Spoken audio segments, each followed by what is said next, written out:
Hello दोस्तों, आप सभी का स्वागत है हमारे यूट्यूब चैनल आशीष जी के अकेडमी पर। तो दोस्तों, आज का टॉपिक है सीडीपी का। हम लोग थांडाइक जी के बारे में जानेंगे, ठीक ना। और इन्होंने कौन कौन से प्रयोग किया और कौन कौन से नियम दिए हैं, तो इनके बारे में हम लोग जानेंगे। तो चलिए स्टार्ट करते हैं। आज हम लोग इनके बारे में पढ़ेंगे। आप लोग इसको पूरा हम लोग आज टॉपिक देखेंगे। तो चलिए स्टार्ट करते हैं। तो देखिए, थांडाइक साहब जो थे, यह क्या थे? व्यवहारवादी थे, ठीक ना। क्या थे? व्यवहारवादी थे। यह व्यवहारवादी थे और इन्होंने कौन सा सिद्धांत दिया था? प्रयास एवं त्रुटि का सिद्धांत दिया था, जिसे उद्दीपक अनुक्रिया का सिद्धांत भी कहते हैं और इसे एएसआर थ्योरी भी कहते हैं। तो आप लोग इसको याद रखिएगा। प्रयास एवं त्रुटि का सिद्धांत कौन दिया है? तो आपसे पूछ सकता है, तो किसने दिया है? तो थांडाइक साहब ने दिया है। और यह उद्दीपक अनुक्रिया का सिद्धांत भी दिए हैं, जिसे एएसआर थ्योरी कहा जाता है, ठीक ना। Trial and error theory English में कहा जाता है, प्रयास एवं त्रुटि का सिद्धांत, ठीक ना। और इनके बारे में हम लोग एक करके पढ़ते हैं। यह एक मनोवैज्ञानिक थे, जो कि अमेरिका के थे। कहाँ के थे? सॉरी, मनोवैज्ञानिक नहीं थे, एक वैज्ञानिक थे जो कि अमेरिका के थे। और यह पशु वैज्ञानिक थे। क्या थे? पशु वैज्ञानिक थे। अधिगम का सबसे पहला नियम थांडाइक साहब ने दिया था। तो आप इनको याद रखिएगा। आपसे क्वेश्चन पूछ सकता है कि अधिगम का सबसे पहला नियम कौन दिया है? तो थांडाइक साहब ने दिया है, ठीक ना। और इनकी जो कुछ पुस्तकें हैं, यह पुस्तक है इनकी, ये पुस्तकें इंपॉर्टेंट है। आप लोग इसको याद रखिएगा। Educational psychology and animals intelligence, जो पुस्तक थांडाइक द्वारा लिखी गई है, यह पुस्तक है इनकी, जो इम्पोर्टेंट है। यह यूपीटेट सुपरटेट के लिए। तो आप लोग इसको याद रखिएगा। Educational psychology and animal intelligence पुस्तक यह थांडाइक साहब की है, ठीक ना। और इनके बारे में आप जानते हैं, एजुकेशन साइकोलॉजी का जनक थांडाइक साहब को माना जाता है। तो देखिए, एजुकेशनल साइकोलॉजी जो है, यह थांडाइक साहब को ही माना जाता है।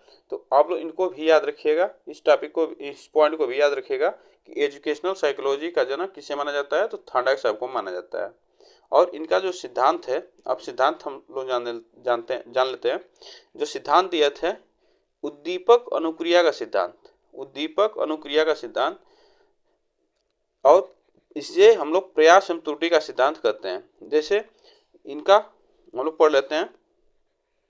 थांडाइक साहब सोचते थे कि अगर किसी की उत्तेजना बढ़ा दी जाए तो उसके प्रति अनुक्रिया करेगा, रिस्पॉन्स करेगा, और वह बार बार अनुक्रिया को दोहराएगा तो वह कुछ न कुछ सीखेगा। इनका मानना था कि अगर किसी प्राणी का अगर स्टिमुलस, उत्तेजना बढ़ा दी जाए, तो वह उस कार्य को क्या करेगा? उस कार्य को अनुक्रिया करेगा, बार बार करेगा। तो वह जो बार बार करेगा, तो उससे वह कुछ न कुछ सीखेगा ही। तो यह मानना था इनका प्रयास एवं त्रुटि का सिद्धांत। इसमें जैसे क्या होता है कि प्रयास एवं त्रुटि का सिद्धांत, जैसे मैथ होता है, तो मैथ क्या क्या करते हैं हम लोग? जितने त्रुटि करते हैं उसमें बार बार करते हैं उसको, तो हमें वह उसके बारे में सीखने को मिलता है। तो इसमें यही करना था इनका कि प्रयास एवं त्रुटि का जितना हम प्रयास करेंगे उतना ही हमें सीखने को मिलेगा। तो यही इनका मानना था। और इन्होंने प्रयोग किस पे किया था? तो बिल्ली पर प्रयोग किया था। एक भूखी बिल्ली थी, उस पर इन्होंने प्रयोग किया था, ठीक ना। और थांडाइक साहब ने दो नियम दिए थे। कौन कौन? दो नियम दिए थे। एक मुख्य नियम था, एक गौड़ नियम था, ठीक ना। एक गौड़ नियम था, आप लोग इसको याद रखिएगा, गौड़ नियम था। और एक एक करके हम लोग पढ़ते हैं। जो मुख्य नियम था यह 3 था, और गौड़ नियम था तो यह 5 दिए थे। तो आप इसको भी याद पढ़ते हैं एक एक करके हम लोग। देखिए, जो इसमें मुख्य नियम में था, तो मुख्य नियम में हमारा क्या था? पहला अभ्यास का नियम। इन्होंने पहला अभ्यास का नियम दिया है। तो इनका मानना था कि अगर प्राणी क्या करेगा, अभ्यास, जितना ही अभ्यास करेगा उसको उतना ही सीखने को मिलेगा। तो यह मानना था इनका। जैसे यह नियम बताता है कि किसी काम को हम जितना अभ्यास करेंगे उससे उतना ही सीखने को मिलेगा। जैसे मैथ का हम प्रैक्टिस करेंगे तो क्या करेंगे? जितना हम उसके बारे में एक्सरसाइज करेंगे वह उतना ही हमें सीखने को मिलेगा। तो यह अभ्यास का नियम था कि जितना ही हम किसी काम को बार बार करेंगे उतना उससे हमसे हमें सीखने को मिलेगा।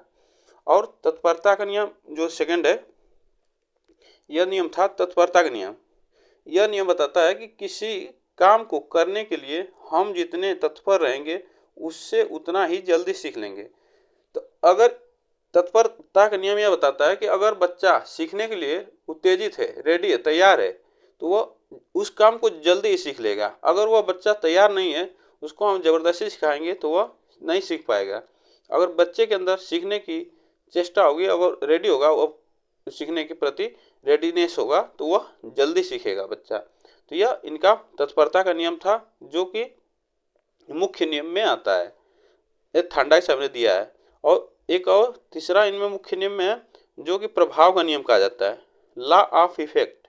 लॉ ऑफ इफेक्ट यह नियम बताता है कि यदि सीखना संतोषजनक हो तो सीखना तीव्र हो जाता है, यदि सीखना असंतोषजनक हो तो सीखना संभव नहीं हो पाता है। थार्डाइक ने यह नियम में पुरस्कार और दंड को महत्व दिया है।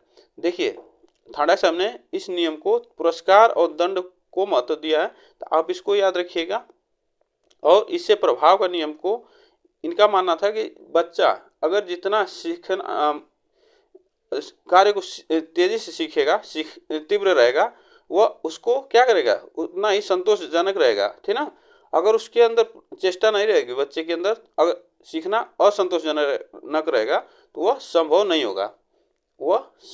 होगा। किसी कार्य को अच्छा से करेगा तो उसके प्रति वह अच्छा रिजल्ट आता है उसका, तो वह उसके प्रति सीखने के लिए तैयार रहेगा। अगर किसी कार्य को करता है, उसका रिजल्ट अच्छा नहीं आता है, तो वह सीखने के लिए तैयार नहीं रहेगा। यह इनको प्रभाव का नियम कहता है, जो कि थार्डाइक साहब ने यह नियम दिया था। और इसे प्रभाव के नियम को ही क्या कहा जाता है, तो संतोष और असंतोष का नियम भी कहा जाता है, ठीक ना। तो यही प्रभाव का नियम है कि अगर रिजल्ट पॉजिटिव होता है तो व्यक्ति उसे बार बार सीखता है, अगर रिजल्ट निगेटिव होता है तो वह नहीं सीखना चाहता है। तो यह प्रभाव का नियम बताता है। आप लोग इसको याद रखिएगा, ठीक ना। चलिए, और गौड़ नियम है, जो इसमें 5 नियम आते हैं। कितने? 5 नियम है। तो आप लोग इसको याद रखिए कि थार्डाइक पूछ सकता है कि क्वेश्चन कि थार्डाइक साहब ने गौड़ नियम में कितने नियम दिए हैं, तो आप बता सकते हैं कि 5 नियम दिए हैं। पहला है बहुप्रतिक्रिया का नियम। जो कि इस नियम के अनुसार हम नया कार्य सीखते समय अनेक प्रतिक्रियाएं एवं प्रयास करते हैं तथा उसके बाद उस कार्य को करने की सही विधि मालूम हो जाती है। यह मानना था बहुप्रतिक्रिया का नियम कि किसी काम को बार बार करने से जो गलतियां होती हैं, वह उस गलतियों से हम सीखते हैं और एक बार उस कार्य को करने की सही विधि हमें भी मालूम चल जाती है। यह बहुप्रतिक्रिया का नियम कहता है कि किसी काम को हम करते हैं और उसमें क्या होती है, गलतियां होती है, और उसको एक बार क्या होता है कि फिर उसे हमें सही विधि उसका मालूम चल जाता है कि इस कार्य को हम कैसे करना चाहिए। तो यह बहुप्रतिक्रिया का नियम बताता है, ठीक ना। चलिए आगे चलते हैं। आंशिक क्रिया का नियम। आंशिक क्रिया का, तो आप लोग इसको आंशिक से ही पता कर पा रहे होंगे कि आंशिक क्रिया का नियम क्या बताता है। इस नियम के अनुसार हम अपने पूरे कार्य को छोटे छोटे भागों में विभाजित करके करें तो यह अधिक प्रभावी और सरल हो जाता है। तो यह आंशिक प्रतिक्रिया का नियम बताता है कि किसी भी कार्य को करने से पहले क्या करते हैं, अगर काम बड़ा हो, ठीक ना, काम बड़ा हो तो उसको क्या करेंगे, हम छोटे छोटे भागों में करके करें तो वह काम आसान हो जाता है। जैसे हम जब एग्जाम में क्या होता है, एग्जाम जब अचानक आ जाता है, जैसे जब एग्जाम का डेट आ जाता है, टाइम आ जाता है, तो सोचते हैं बच्चे, चाहे कोई भी व्यक्ति सोचता है कि क्या अब इतना हम सिलेबस कैसे पढ़ेंगे।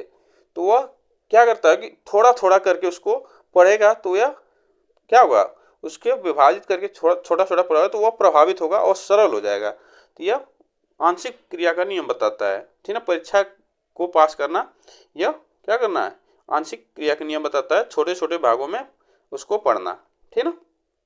और आत्मीकरण का नियम क्या बताता है, लॉ ऑफ एसिमुलेशन। एसिमुलेशन क्या बताता है, इस नियम के अनुसार हम नवीन ज्ञान को अपने पूर्व ज्ञान के साथ जोड़कर इसे अस्थायी बना लेते हैं। इससे अधिगम सुगम और सरल हो जाता है। आत्मीकरण का नियम क्या बताता है कि अगर किसी कार्य को हम नए काम को सीखते हैं और उसे हम पुराने ज्ञान से जोड़कर सीखेंगे तो वह उतना ही हमें सरल हो जाएगा और सुगम हो जाएगा। तो यह कहलाता है आत्मीकरण का नियम, कि नए ज्ञान को हम पुराने ज्ञान से जोड़ के सीखें तो वह आत्मीकरण का नियम बताता है, ठीक ना। सीखा गया जिससे ज्ञान होता है हमारा, तो वह नए ज्ञान में सहयोग करता है। यह थर्नडाइक का आत्मीकरण का नियम है, जो कि गॉड नियम के अंतर्गत आता है।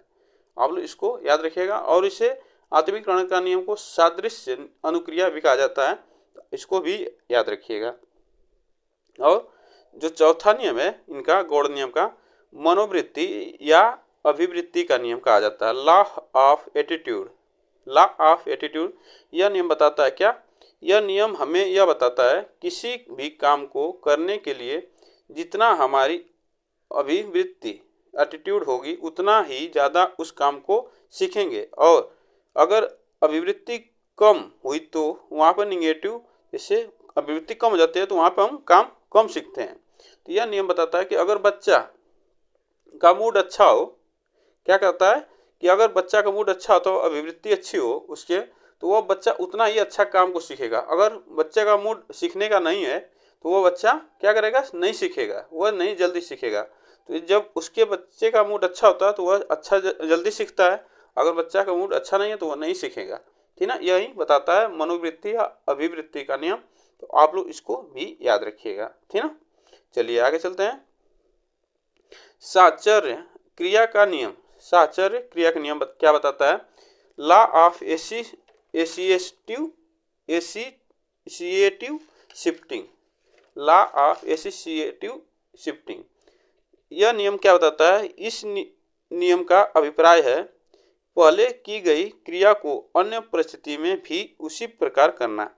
जैसे हम किसी ज्ञान को सीखते हैं, वह आगे चलकर हमें उसमें सहयोग करता है, उसी ज्ञान को हमें फिर आगे वह मदद करता है, उसी को हम उसको हेल्प में लेते हैं। जैसे सीखे गए ज्ञान होता है तो उसको हम अन्य जगह भी प्रयोग में ला सकते हैं। जैसे जब एग्जाम आता है तो हम अभी पढ़ रहे हैं, अभी सी टेट के लिए चाहे यूपी टेट के लिए पढ़ रहे हैं, तो यह जब पढ़ेंगे तो यह सीखा गया जो हमारा ज्ञान होगा, यह अभी नियम जो पढ़ रहे हैं, यह हमेशा हर एग्जाम के लिए जो यूपी टेट का होगा चाहे टेट का होगा किसी, तो उसमें हमें यह क्या करता है?